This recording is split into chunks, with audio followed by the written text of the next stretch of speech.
Trevor Noah, thank you so much for joining us. Thank you so much for having me. Pleasure to be here, Jane. So, comedy is in many ways culturally specific, and I think especially political comedy is culturally specific. I'm married to a New Zealander. I have attempted to watch comedians who talk about New Zealand politics, and I don't get it. I'm sure it's very funny, but I don't get it. Has that been challenging? How has that been something that you've confronted or working through how American politics can be funny in a very specific way? Well, I think to your example, the thing that a lot of Americans don't realize is it's a lot easier to go from small to big than from big to small. And so the whole world is always aware of American politics because American politics always involves the world. I am very sorry. I'm very sorry. Just on behalf of America, I am very Uh, sorry. Either way, though, good or bad, American politics will affect you regardless of where you are in the world. And so when you grow up in the world, you have to be aware of America, but when you grow up in America, you don't have to be aware of the world. So I think in doing comedy about American politics, you come to the space with a general awareness.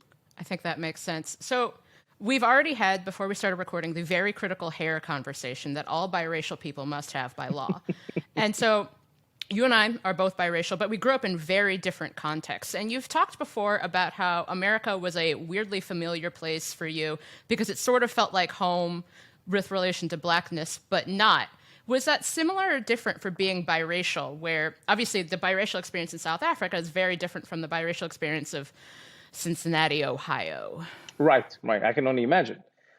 I think you know what really makes it different is this is that in America, I think one of the worst things that ever happened, in conjunction with just slavery itself, is that slavery was also not just it wasn't just robbing people of their autonomy. It wasn't just robbing people of their freedom and their rights.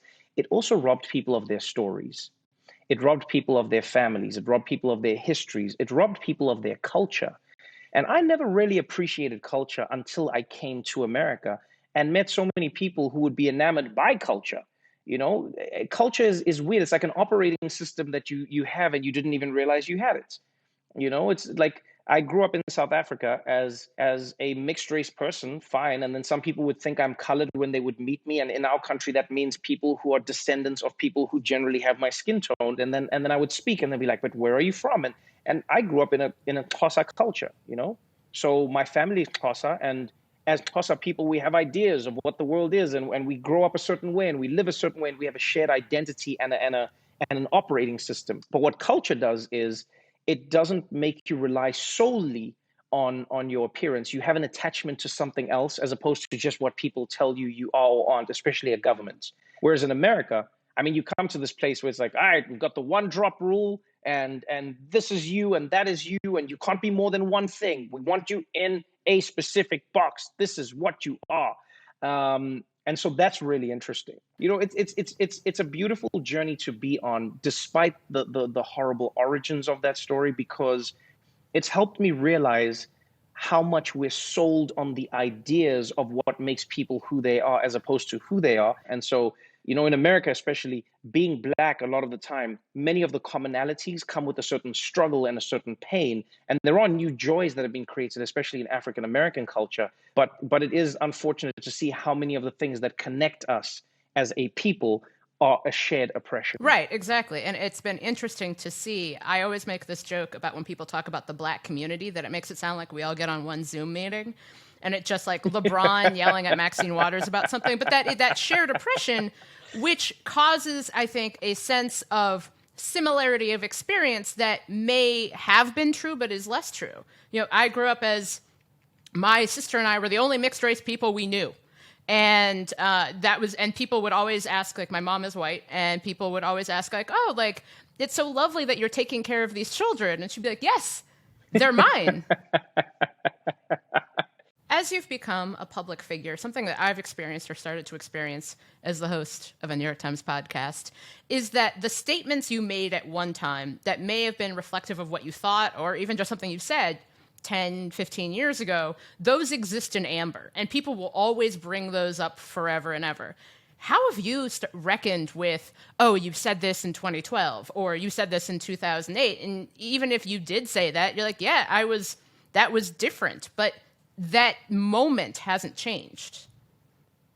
Well, I think the thing we like to do in society, and I'll separate the two thoughts. So number one, I'll always laugh with this with fellow comedians. Is I'll go, especially in America. This is something I've realized that's really interesting. In America, people will get more angry about a thing a comedian says in a joke about a topic than about the topic itself.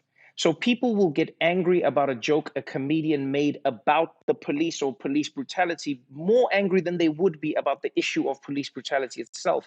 And I think sometimes it's because people feel like they don't have control over the issues, so they can control what people say about the issues. There they get to assert themselves. How dare you think this is a joke, or how dare you say this thing? Or I get it to a certain extent. I genuinely do.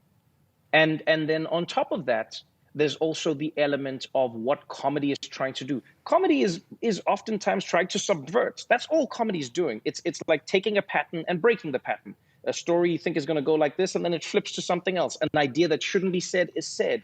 A commonly held conception is turned into a misconception. That's what comedy is always doing. As comedians, we're always trying to break our own minds because we see the world, even though it's logical, we're like, this doesn't seem to make sense. That's how a comedian's brain is working most of the time. And so what's interesting I've noticed is oftentimes, especially for comedians, is comedians exist in a society. And that society is oftentimes, in fact, always evolving. And so comedians exist in it. And then what people have now started doing is they'll try and go back to a time when society was different, but then try and isolate the comedian and be like, look what the comedian was saying. You're like, yeah, but who is the comedian saying it to? Right. Thinking about breaking your own minds, how do you think about bringing on guests who disagree with you on certain issues? Because I think one of the concerns I have is that so much of the disagreement we see right now is posturing. It's like, I'm against you because I want to be seen being against you. How do you get past that? How do you think about bringing on different people and different views to the show? I invite everybody on the show. People don't want to come. We live in a world where now having a conversation is punished, and I get it. People are afraid. I remember before Trump came into office, I had everyone, they came on the show. Lindsey Graham came on the show, proudly professed everything he believed in, slammed Donald Trump, basically told the truth. This is my view. Rand Paul came on the show, and he was like, yeah, he's like, these are my views, and he's like, this is it. We had everyone. Ben Carson came on. We had everyone come on the show, and then Trump came into power, and that's when I saw an immediate shift in where people were no longer interested, and also they saw no value in having a conversation with somebody else. They realized that no, if you just dug your heels in and entrenched, you didn't have to justify your points of view. You just had to shout them really loud, and that was that. And I go to people all the time. Anyone, come on the show, let's chat. No, you just want me to come on so that you can. I'm like, hey man, I've never done that to anybody. I don't try and sandbag people. I'm like, I want to hear your ideas, and then I would like to have a conversation where ideas are going head to head. But we don't live in a world where people want or want to do that, or want to risk that. Right. Because now we live in a space where people go, you went where? You're a traitor. You went there. You're a traitor. How could you even acknowledge the existence of a human being who does not share the same points of view as you? How dare you? And so that's where America exists right now. Trevor Noah, thank you so much for your time. I've really enjoyed our conversation. Thank you so much for having me, and thank you everyone for tuning in.